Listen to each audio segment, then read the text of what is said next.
All right. Hello, everybody. Thank you all for joining today. I'm Ariana, and I'm a part of the marketing team for Firearms Legal Protection, and I'm gonna be your hostess for today's webinar. If you've been with us before, then welcome back to our webinar sessions. If you're new, then thank you for joining us. In the meantime, while I introduce everyone, how about you all leave a comment down below and let us know where you're watching from or whether or not this is your first session that you've joined us today for this webinar. So. You might have seen some familiar faces here. We have Pliny Gale, our marketing director, and then Terry L. Johnson, our vice president of legal operations for Firearms Legal Protection, with us today. To get in today's topic, we're going to be going over some questions you might all have during the upcoming holiday. We'll be discussing shooting safety, introducing new shooters to the sports, and even how to safely set up your own shooting range. We'll also have a Q&A portion at the end of the webinar, so just stay tuned for that.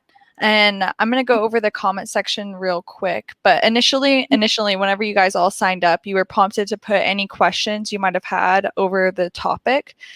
These questions that were submitted for the Q&A portion of the webinar are going to be submitted first.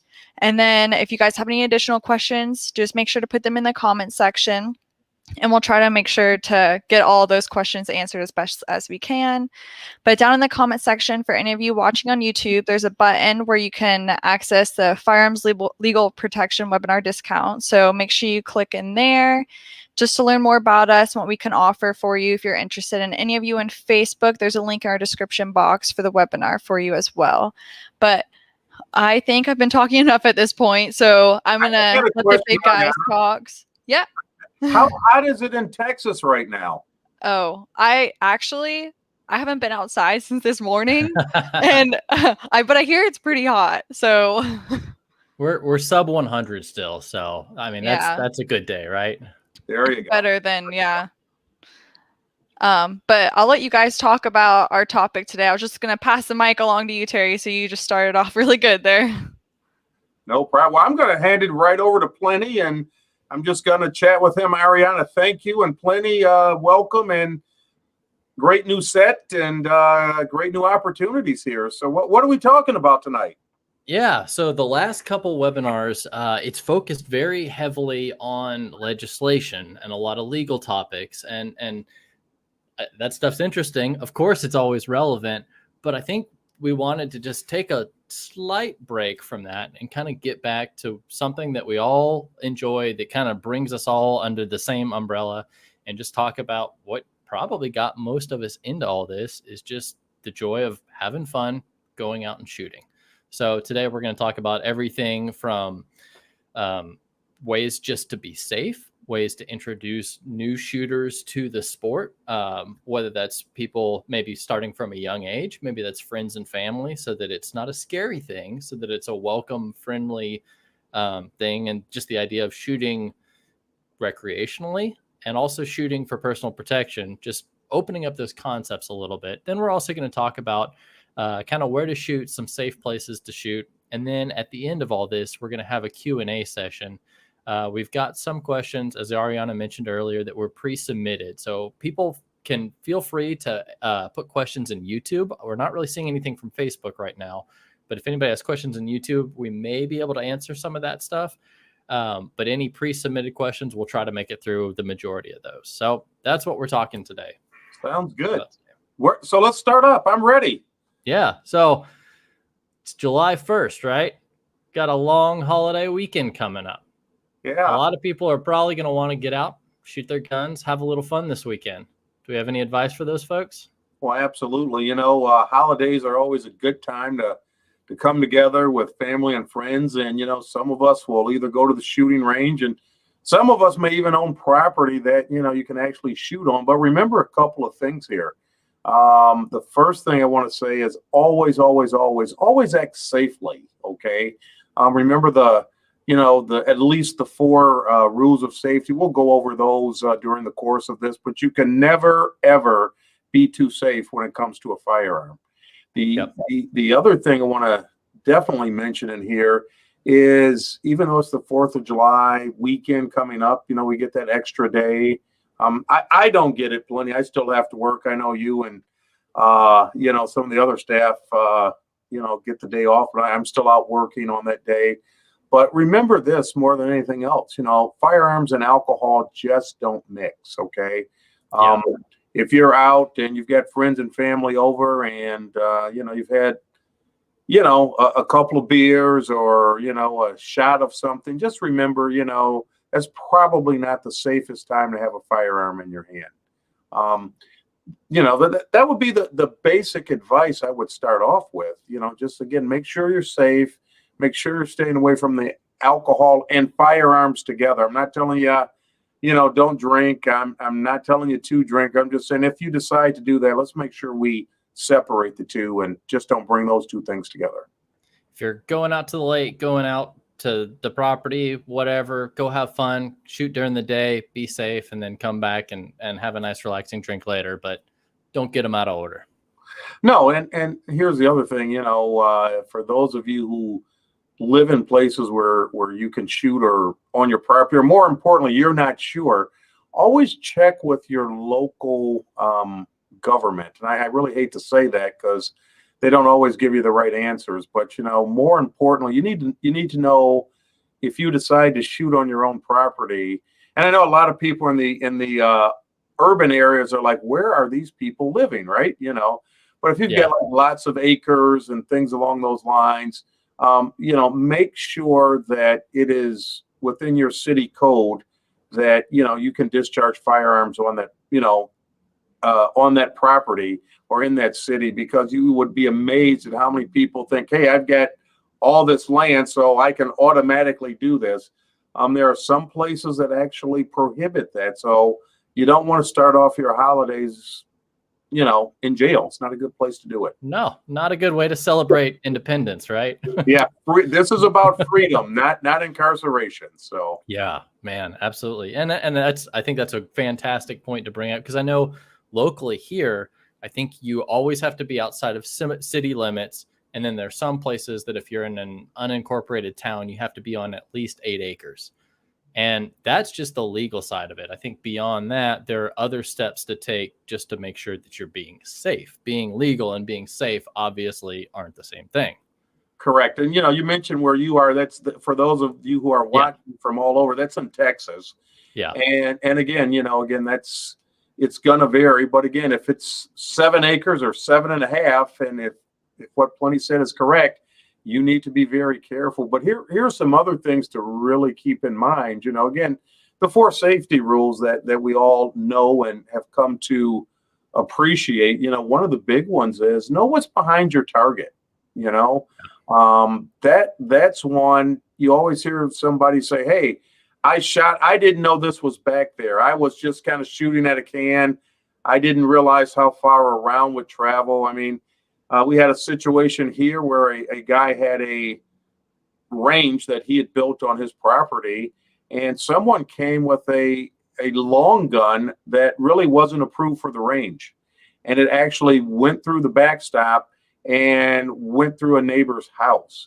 Fortunately, no one was hit. But again, these are some things, again, getting back to that safety part there. The rules of safety are there for a specific reason, to protect us all. Yeah, absolutely. And knowing what's beyond your target, beyond your backstop, that's crucially important, because I think your example of something going through a backstop, ricochets, there are probably countless examples of times where somebody was shooting at something. I mean, I've even seen people set up a paper target and not even think about what's behind it. Right. And that seems blatantly obvious, but I think regardless of what your target is and what your backstop is, just always think about, well, what comes next? What comes next? What's actually going to stop this bullet?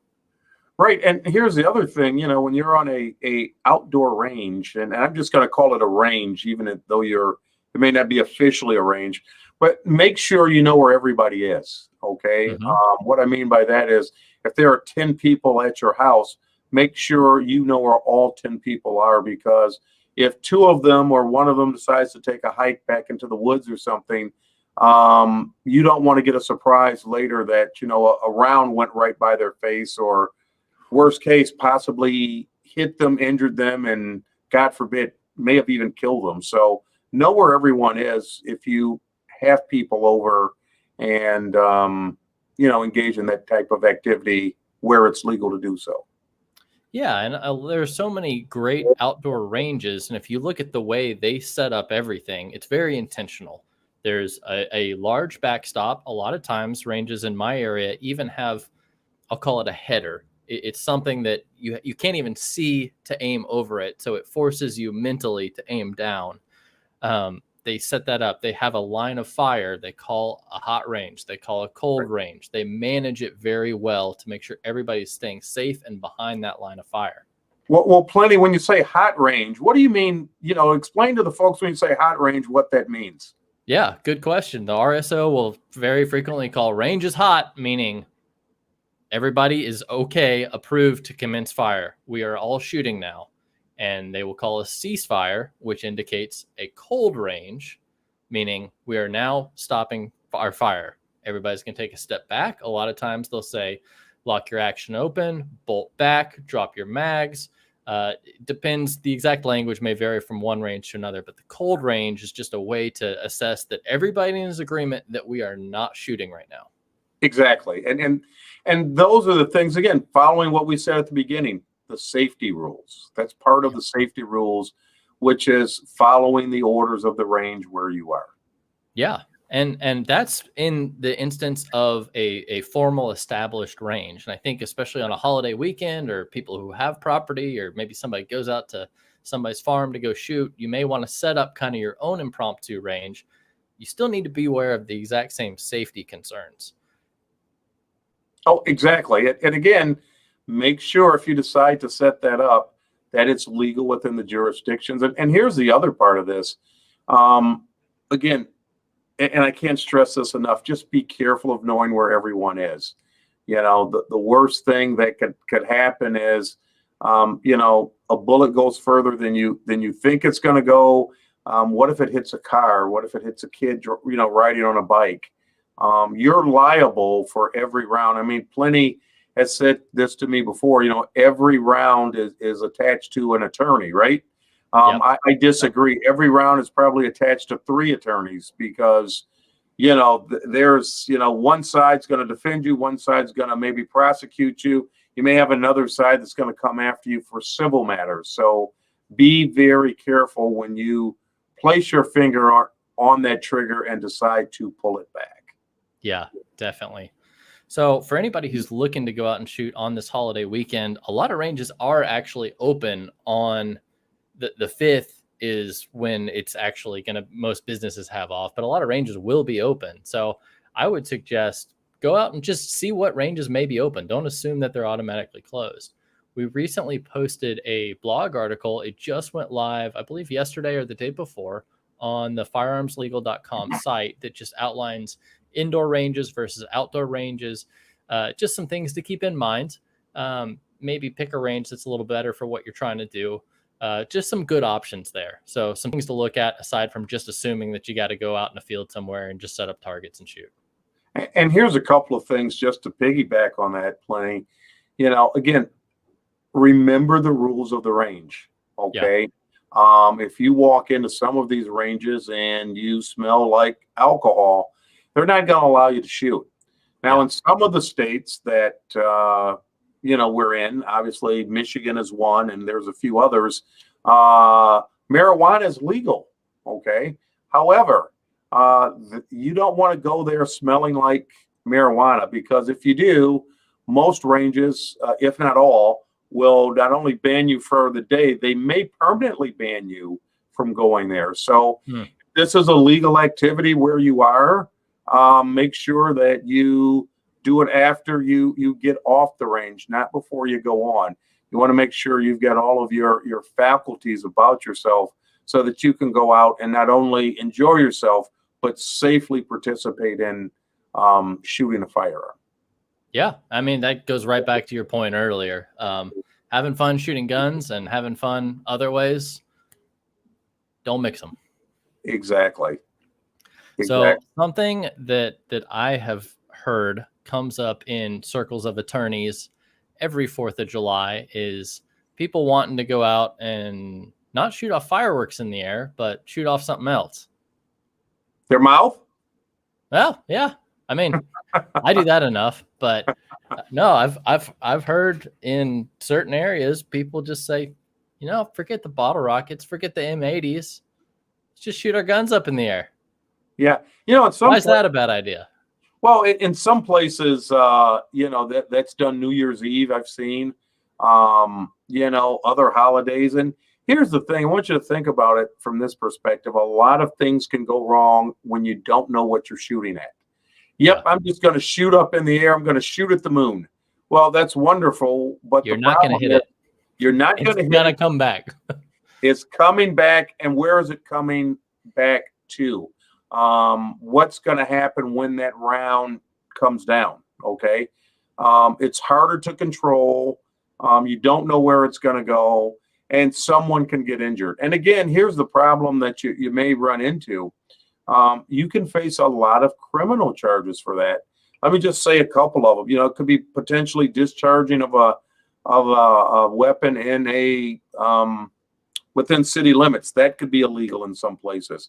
It could be potentially brandishing. It could be aggravated assault. It could be felony firearm. It could be, if someone were to get killed, it can be anything from involuntary manslaughter to voluntary It's so many things can go wrong when we just take a firearm and decide we're going to celebrate by discharging it in the air at no target and not really caring where the round's going to come down at.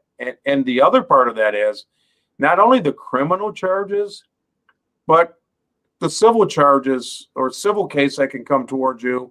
And then there's, again, I'm not going to get into the morality of this, but, could you actually live with yourself that you're shooting something up in the air and it comes down and it goes through someone's roof coming down and, potentially injures or maybe even kill someone? Yeah.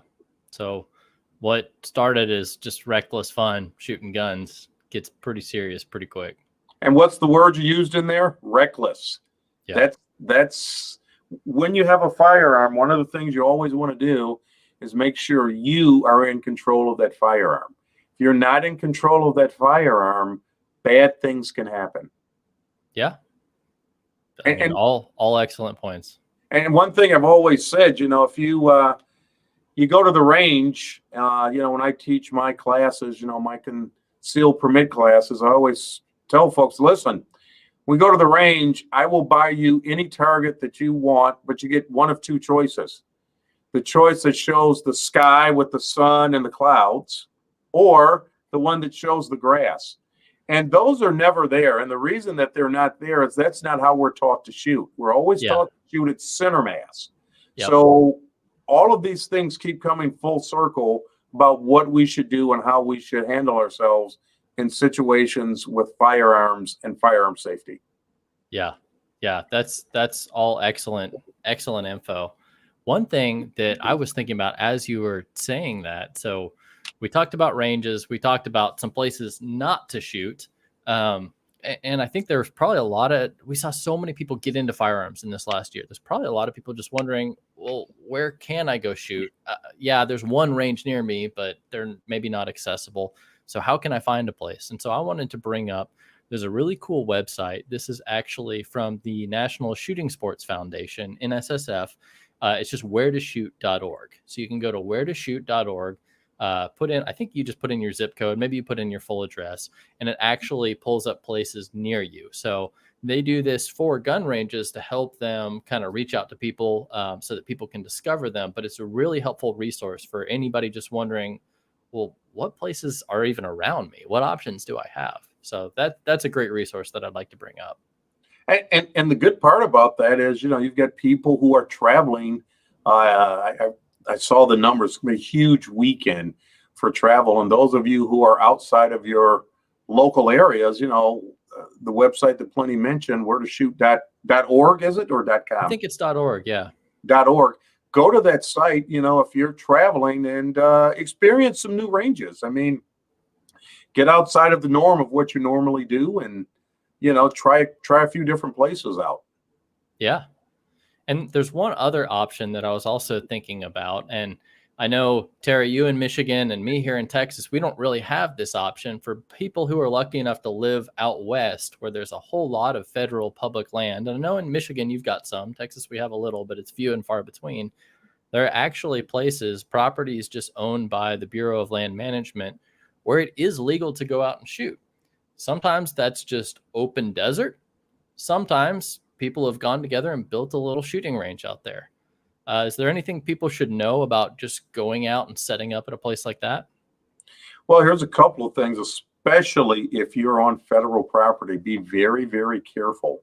One thing on federal property, while you can shoot there, I'd be remiss if I didn't tell you, you can't take you can't take that gun into a shelter. So if you go into a bathroom that is there, and it's it's not, even if it's an outhouse.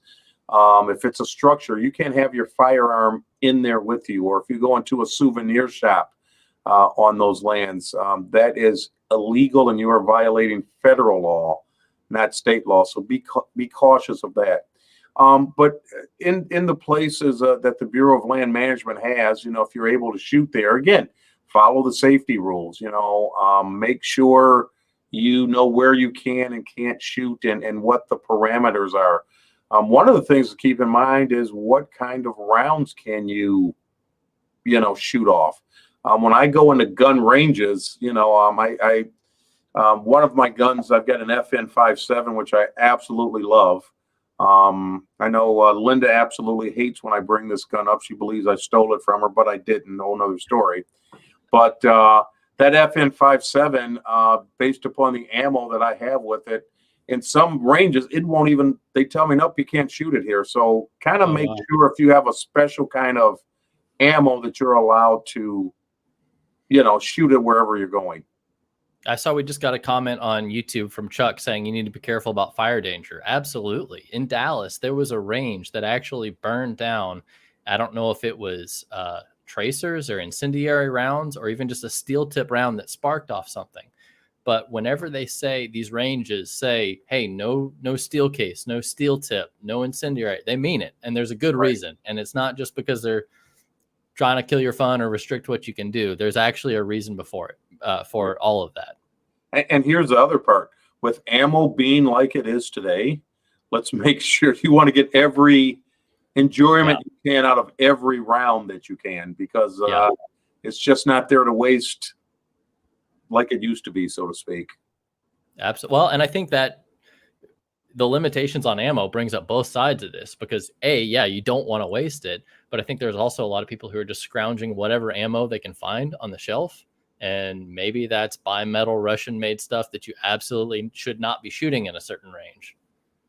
Well, yeah. And here's the other part of that too, make sure whatever ammo that you're using is compatible with your firearm. Okay. Yeah.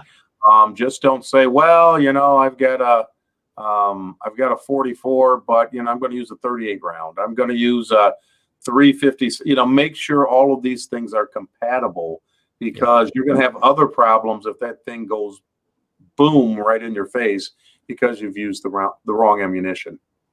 And there are some crossovers there. There are tons of videos that talk about 223 versus 556. You can go down that rabbit hole all day long if you want to. You can load a 38 special and a 357, but never the other way around. There are some crossovers, but just be very sure. And if you're not sure, just go to the range officer or go to the guy at the counter at the shooting range and say, this is a 357. Can I shoot this? Worst case scenario, he'll just say, don't do it.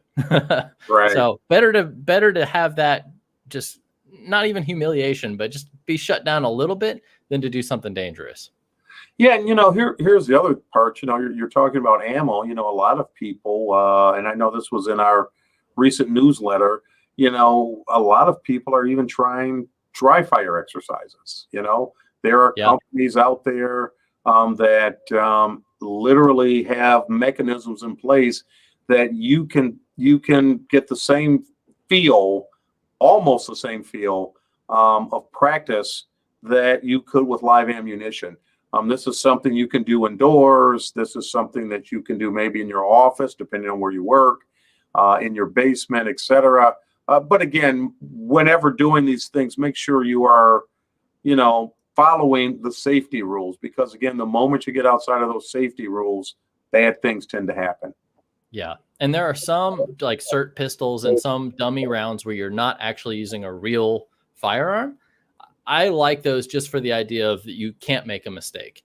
If you are practicing with a real firearm, dry firing, which I like that idea too, because it's realistic, but triple, quadruple check, no mags, just don't even have any ammo in the room with you. Right.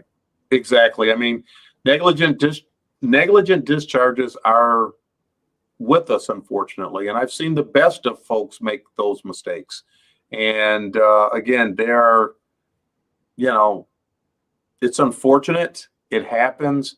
But again, the best way to prevent it is that safety check, recheck. And by the way, check again. Yep. You can't be too safe. Not possible. Exactly. That's great. Well, something else that kind of we had on the docket today that I feel like is somewhat related to that is getting new shooters out to the range, whether that's friends and family, because maybe you're spending this holiday weekend with friends and family, or maybe it's young children and you're wondering, can we go out and shoot safely? Is there some age limit that I need to know about? Is it even a good idea? So I want to spend just a couple of minutes talking about just, I guess, tips and tricks for just getting new shooters involved in the sport and not fearing firearms, having people learn about firearms in a safe and responsible way. Well, it's like anything else. You make those types of activities very friendly. So if you're a more experienced shooter, you don't want to take someone out who's, let's say, a beginner and show them up. Look, all of my groupings are like right here and yours are all over the place, Yeah, it's intimidating. It is. And, you want to just bring those folks along and, you want to help them out, make sure they're following the safety rules, work with them a little, do other things that, within, like, there are a lot of gun organizations out there, a lot of gun groups. I know NAGA has one. The NRA has, some groups as well. NSSF has groups. Get involved with groups along those lines. And yeah, they do shoot, but guess what? They do other things other than just shoot, much like other organizations. As you mentioned early, Pliny, the bigger part of this is you've got so many new folks out here who purchased guns last year when we were in the height of the pandemic that we call COVID.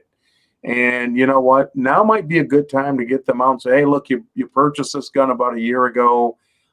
It's been sitting in your closet or under your bed or wherever you keep it for the longest. Let's go out to the range and let's practice with it. It's like anything else.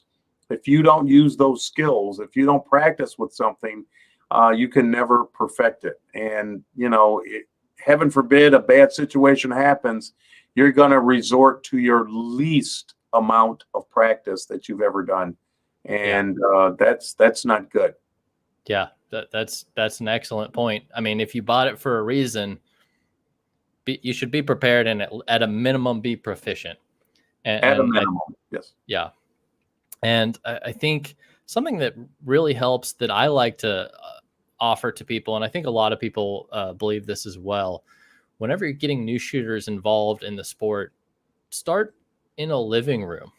Start in a place that's comfortable. Talk about firearms. Hold the firearm. Don't immediately go to the range and let that be your first experience where you have ear pro and you're like, do what? Don't point it there. Gain comfort, gain confidence in a very familiar setting. So that way, when you're actually going to the range, when you're actually using live fire, pulling the trigger, running real ammo, there aren't surprises in situations where it's difficult to communicate.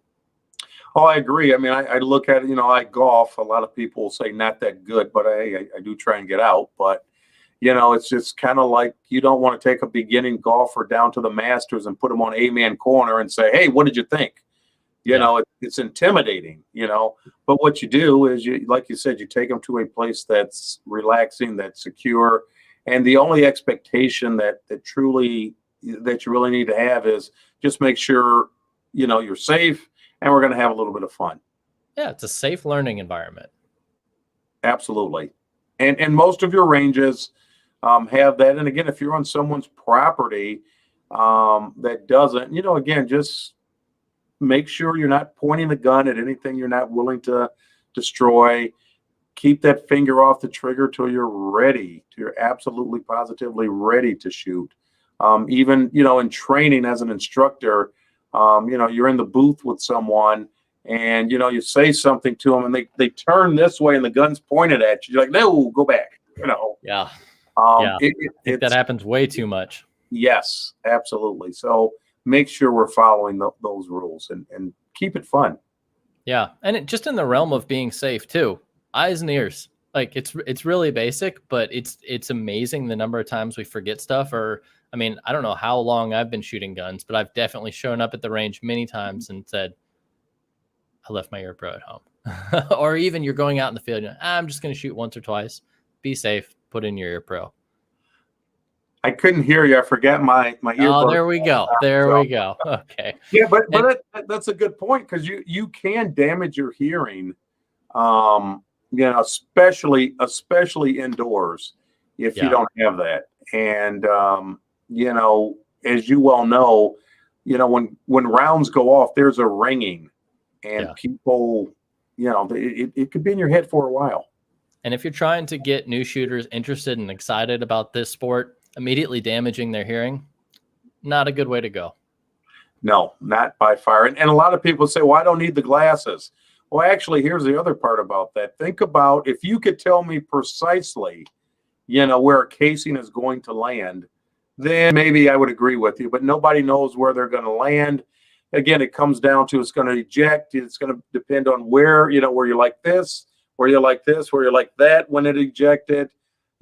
Their wind. It's just so much. So just be careful. Put those eyes on also.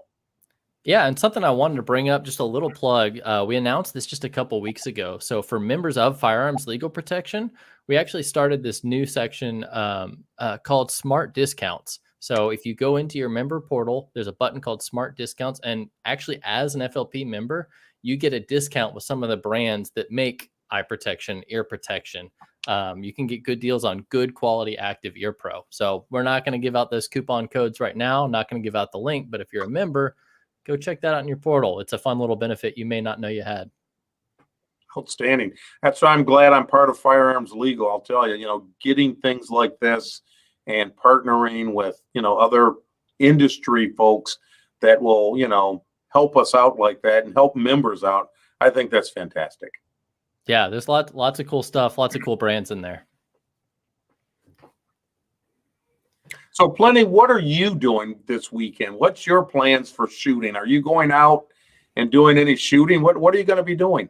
Well, I'm a Texas guy, so that means there's always a gun with me in some way. So we're going out to the ranch, going to do some little bit of work. We're going to do some long range shooting while we're out there. My buddy just got a new rifle. I just got a new scope, so we're going to zero that. And that's kind of why I was thinking about this topic. And I think going out and shooting in a new situation, it's very, very top of mind for me. So a lot of these tips, finding a good backstop, very important. And where we're going to be going, we're going to be way out in the hills, way out west. And yeah, there isn't going to be a berm that somebody made with a tractor that's very engineered. But we're going to look for a solid rock face, something that we make sure that we're shooting into something solid and not a steep slope where we could be sending ricochets over into the next county. Outstanding. Well, we want to hear about it at some point. So yeah, definitely. Keep us posted. Definitely. I wanted to bring up one more thing when we were talking about bringing new shooters to the range. We talked about eye pro, we talked about ear pro, we talked about being comfortable before you go to the range. But something that I think a lot of people screw up is picking a weapon that's appropriate for new shooters. You see these videos on YouTube of people hand their 110-pound girlfriend a 44 Magnum and it hits her in the face, or she can't handle it, or there's some kid shooting something that he can't control. It's not funny. It's not safe. And I think there's some of it that's just people don't know what they don't know. They don't know that they can't handle that gun. And so as people who are used to this kind of stuff, we're a little bit responsible. No, we're very responsible to introduce people to this in a safe way. So I just kind of wanted to bring up So this is a great example. This is a 44 Magnum. It's my bear gun. It's when I go hiking out west. It's totally unloaded, as you can see. It's a great firearm, but a horrible choice to introduce new shooters. Now, anybody I think can learn to handle this. But if this is the first gun that I give a new shooter, a short-barreled ported 44 Magnum, they're just not going to have a good experience. They're not going to enjoy it. But on the other side, 22 target pistol. This is a Browning Buckmark, heavy barrel, very heavy gun for a very small bullet. It's got a red dot sight on there. You just line up the red dot. It's easy. It's accurate. It's low recoil. It's not too loud. I think if we can just do stuff like that and start somebody with a firearm like this and then grow into larger calibers, grow into the sport, we're all going to enjoy it a lot more. And we're not going to have these experiences of, oh, I went out and shot, but it was so loud. I didn't like it. I was never comfortable. I think that's important as we introduce new people into this kind of stuff. Absolutely. I mean, it's like anything else, you know. You're not going to take a 16-year-old who's never driven and put him or her behind the wheel of a tractor trailer and say, okay, go drive, right? It's complicated. They've got a shift. They've got all this weight behind them. But what you do, you start them off in something that they can handle, and then you move them up to the bigger and the better. So, well, not necessarily better, but the bigger. Better is obviously a judgment call. But I fully agree with you. We gotta be very conscious of that when we go out, and making sure that it's part of that good, safe experience that the new shooter has. And unfortunately, there's a lot of like machismo, I guess, that goes with it, that we just want to prove how cool we are, how tough we are. And that I think leads us to doing some things sometimes that are not safe or just don't build good experiences for others. Absolutely. And again, there's two parts to dealing with guns. There's the fun part, like we're talking about here, and there's also the defensive part where we use to protect ourselves. And while we hope the two will never meet, we have to make sure that we train when we're doing the fun part with the firearms that you used earlier, and build our way up to that, so that not only have we had fun with it, but we know how to use it and we're comfortable with it should we ever get to a position where we have to defend ourselves or our loved ones. Yeah. And I hope we all never get there, but that's the reason a lot of us get into this sport, is just to be prepared for that. Preparation means a lot. Absolutely. Yeah. And I think that's a good opportunity just to kind of mention. So the reason that we're all here, again, is just to talk about firearms, but to talk about personal protection. A lot of people watching this stream are members of Firearms Legal Protection, but these webinars we found are helpful for members and non-members. So this is actually the first one that we've opened up. So we actually set up a discount code for anybody who is not already a member of Firearms Legal Protection. And that discount code, it's going to be down in the description below. So you can see it on YouTube. It'll be down in that description. Facebook, it'll be associated with the video. And we've got some special pricing as well with that code. So Ariana, if you could kind of show what those membership levels look like, and let's just kind of talk about some of the basic benefits of being a member of Firearms Legal Protection.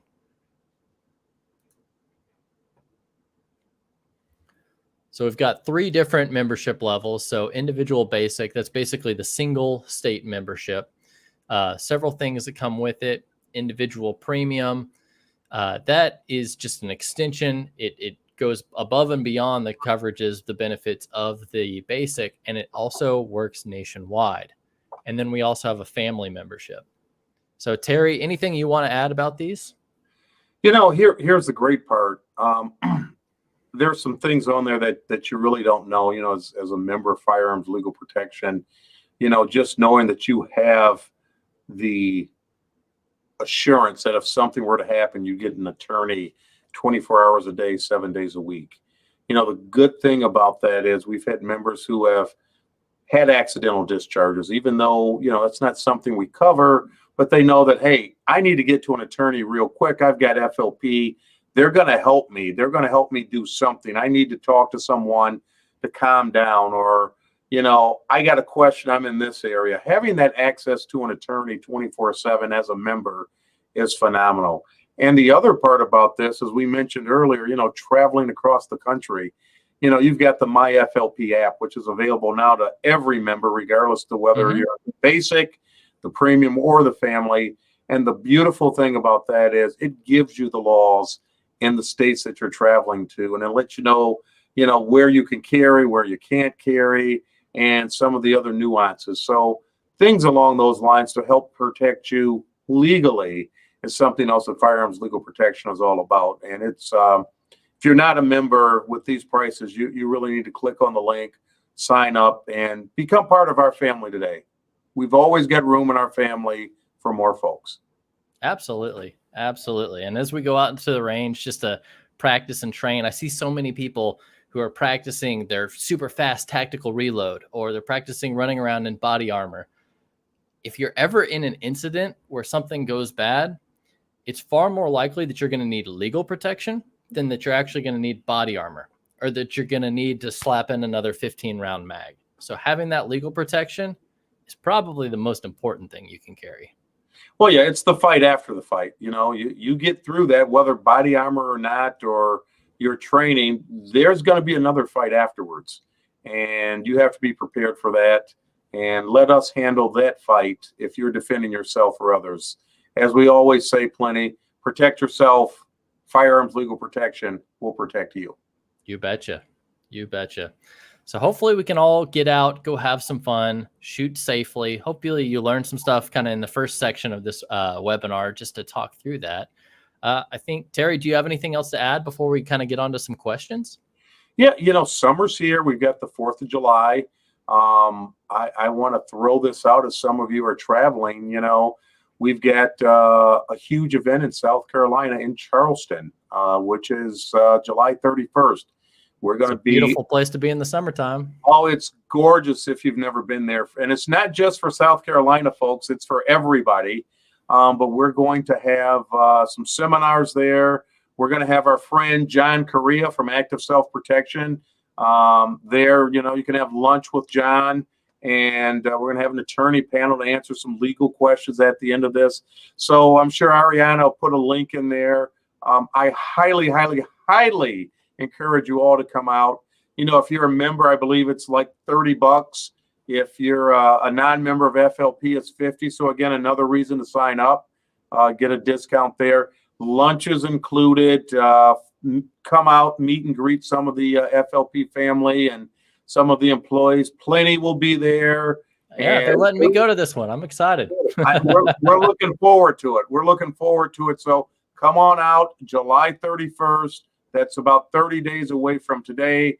We will see you in Charleston, South Carolina, and we'll be announcing our next one soon. So come on out, support us in this one.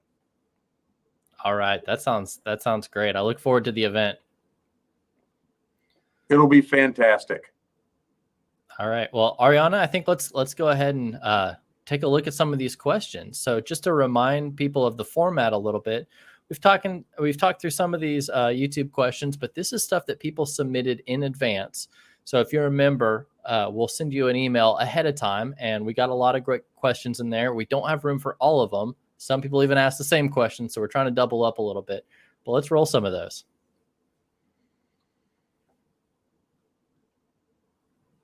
You're muted, Ariana. There you go. You can hear me now. All right. So that first question, let's pull this one up. You guys briefly had talked about this, but Ryan's question, at what age would you recommend introducing kids to shooting? I still have a few years. Mine are about 2 years to 10 months old, but what do you suggest? How do you suggest this, or how did you do this with your kids? I'll give you my 2 cents, when they're comfortable. I don't necessarily know that there's an age. Yeah. You know your kids better than anyone else. So if your 8-year-old is mature enough and can, handle certain things, then that might be a good starting point. We've got some kids that are 16, 17, 18, 20, 22 and older that should be nowhere near guns. So that's more of a personal choice, because you know your kid better than anyone else and what they are capable of. Even in the same household, you may have a kid that's 10 that can handle something very well, where you've got a 14-year-old that, let's say, is just not as responsible. So that's a personal choice to me. I completely agree. That's great advice, Terry. And one other thing that I would add to that is that you can never be too young to start learning about safety. And so I think that safety conversation is a natural way to learn about safety before you learn about shooting. So that maybe that's just saying, hey, if you see a gun sitting there, don't touch it, go tell mom and dad. And then maybe you go out, slowly introduce shooting a BB gun, going out to the range, a very gradual, comfortable thing. But I completely agree with Terry. Every kid has a different aptitude for this. Some kids are ready to go at a very young age, whereas there are people far older than me who probably shouldn't be touching the stuff. Yeah. And one other thing, don't make it such a secret per se, as it relates to firearms, because when you keep it a secret from them, they're going to want to know more and more and more. And that's when kids are more likely to try and go out on their own and find out things that you're not telling them. Just a little bit of advice. That's great. Great input, guys. So Thomas's question here is, any tips for visiting or hosting a friends or family shooting event on a private property, whether it's like safety, of course, but also friendly competition ideas, if you might have any? Plenty? Yeah. So I think a lot of that, figure out what kind of gun you want to shoot. If everybody has a handgun, that's probably going to change the course of what you're going to do, versus if one guy shows up with the 12 gauge, one guy shows up with the 20 mil, one guy shows up with a 338. It's going to be all over the place. So if you can say, hey, we're going to go out and we're going to throw clay pigeons. We've got this back pasture where it's safe to throw clay pigeons, and we're going to all shoot our shotguns, and we're just going to have fun with it. Of course, eyes, ears, be safe. We already covered a lot of that. So I think first, figure out what type of shooting event you want to do. Be safe with it. Make sure you have good targets. So if you're shooting at steel plates, make sure you know the distance that you should be from those steel plates. Make sure you know what ammo you should be shooting at those steel plates. And I would say start slow. We see these videos of these run and gun, 3-gun competitions, people running around like John Wick, shooting as fast as they can. See Taron Butler training Keanu Reeves. It's super fun. It's cool. But start slow, be safe. And then as you all gain, I guess, comfort with shooting around other people, setting up a safe range, knowing what the target is, knowing where I should and shouldn't be pointing my gun, then work into some of that stuff. But even if it's just as simple as, hey, we have a good backstop, we're going to set up a steel plate target, we're going to set up maybe some sticky targets, maybe even some cans, just make sure you're being safe with it. I think start slow. That would be my advice. Only thing, I completely agree. The only thing I would chime in, if it's friends and family and you're on private property, keep the alcohol and things locked up till after the shooting event. Yeah. We don't want, we've all know we've got a drunk uncle somewhere that's going to be waving a gun. We don't want that. So that would be my advice to go along with Pliny's. Give a toast to the winner, but only afterwards. Absolutely. Awesome. All right. Bob's question, any considerations related to long guns and home defense? That's an interesting one, because I think every firearm has a viable defensive use, but it gets weird sometimes when you get into, are you protecting yourself if it's long range? Is it can get into a very complex topic. We could probably do a whole webinar just on that. So I don't think we want to get into that too much. I would just say the number one thing that I would like to cover is think about where it goes back to the basics of what we're talking about. What's my target and what's beyond it? If I'm shooting a high-powered rifle, or if I'm shooting double-aught buckshot or a slug, is that projectile going to keep going through this wall? Who's back there? I'm responsible for that slug. What's going to happen? So I think long guns are viable for home defense. Just be really careful. Do not follow the Biden advice of shoot 2 shotgun blasts up in the air and just hope it goes away. No, that's horrible advice. Make sure you know where all those projectiles are going. So that's my thought. I know a lot of people who keep an AR-15 for home defense just because they're so proficient and comfortable with an AR-15 that they want to defend themselves with the gun that they're most comfortable with. but there's a lot more to it than that. So that's my 2 cents, not as an attorney. Terry, what do you think? Well, I don't know that it's necessarily I don't know that it's necessarily a legal question. I think it's like you said, it's more a question of comfort. And again, while I could be putting myself in a position of defending myself, if those rounds pass through and it hits someone else other than my target, I have to answer for that. So those are some things you need to consider as you're making those decisions. All right. Chris's question, any advice on conversations with friends who are anti-gun? This sounds like a fun Thanksgiving dinner. I was going to say, Chris, you have friends you are a gunner and you have friends that are anti-gunners. Okay. No, well, we all have those. And, I would always say, just listen, be respectful. Certain people's positions you're not going to change. Understand where they're coming from. Hopefully they understand where you're coming from. And it just gets down to a point of, at some point, is it worth losing a friendship over? If they're good friends, I'd say no. But at the end of the day, you're going to do what you've got to do to protect yourself and your family, and let them rely on someone else with a gun to protect them and their family. Yeah, I think that's great. The only thing I would add is strive for common ground.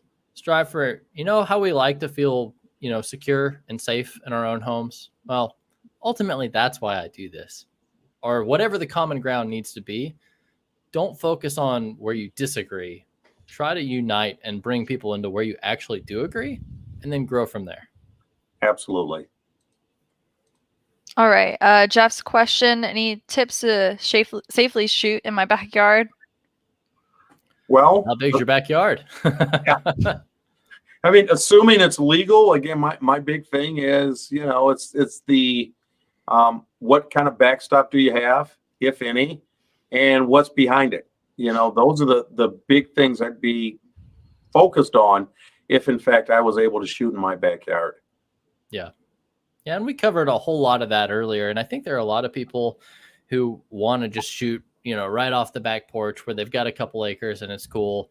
And then they realize, in order to do it safely, I need to build a backstop. I need to do all this other thing. And it may actually be more economical and just more comfortable and not have to tear up your backyard to just go down the street to the local range. So, yeah, there's a great way to do it. We covered a lot of the safety tips, but I'd say you don't necessarily have to, and it's not necessarily better.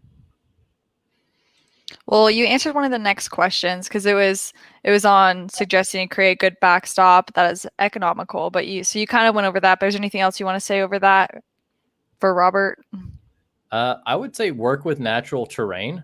The best backstop that I'm aware of is just a massive amount of dirt, huge hill, huge mountain. Make sure that you're shooting into something. The angle is important. You don't want a slope that you're going to ramp something off of. You want something perpendicular to your target. So if you can find a good embankment, a really, really solid, maybe you have a cattle pond on your own land and you're not shooting across water, don't do that. But if you're shooting into a solid dirt berm, a lot of times using natural landscape features that are already there is going to be the most economical way to do it. If you're looking to build something, you probably need a buddy with a bobcat to come out and move some dirt for you. And that's not a bobcat as in the animal, the bobcat, right? Yeah, that thing's not going to move a lot of dirt. Okay, so Tahir's question is how to set up my own shooting range, what kind of documents, license are required, or if there would be any minimum investment to finance. That's a question that you're going to have to ask some of your local authorities, okay, if you decide to do that, because every jurisdiction has different requirements. Even if it's on your own property, is it going to be open to the public? And what do I mean by that? Can other folks just, freely come and do it even though it's on your land? Certain places require licenses and documents, others don't. So, not trying to give you a big, broad answer here, but I just say you have to check with your local jurisdiction, and they can tell you what kind of documents and licenses you'll need. in order to fire rounds in their city or township. Yeah. Right. All right. And Angel's question is, what's the best state to live in? And if you love guns. New York. No, I'm just kidding. Get out. Listen, I think if you love guns, it just really doesn't matter. Some people say Arizona because, hey, they've got open carry, concealed carry. Their laws are a little different. I'll tell you, California actually has some great self-defense laws.